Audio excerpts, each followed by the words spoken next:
in the figure not drawn to scale, please don't take out your protractor. ABD and FG are parallel lines.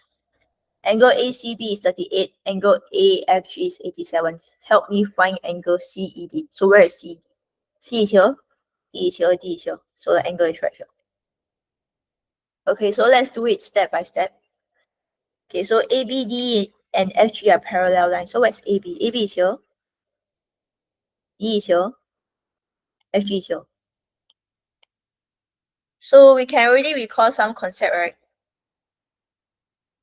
So I'll tell you what property we'll use in this question. We'll need to use 1, adjacent angles on a straight line add up to 180. We'll also be using corresponding angle. This guy over here, option 5.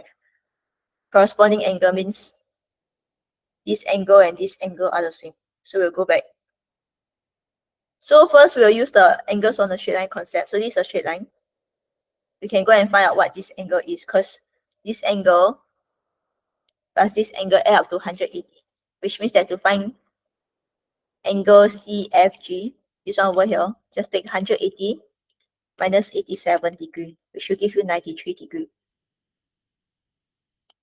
Now we can find this angle. This angle over here is CGF. To find CGF, we can use angle sum in a triangle. And angle sum in a triangle always add up to 180. So all the angles in this triangle add up to 180. So we just have to take 188 minus 93 degree. That should give you 49 degree. Now I will write down the rules. So this is angle sum in a triangle. This angle was adjacent angles on the straight line. Okay, last but not least, we'll use our mighty corresponding rule angle. So if here is 49, here is also 49, because these two lines are actually parallel to each other. Corresponding angle is this one. So when two lines are parallel to each other, these two angles will be the same.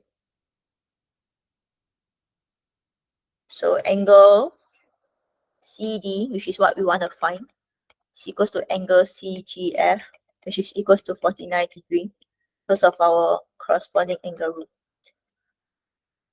So that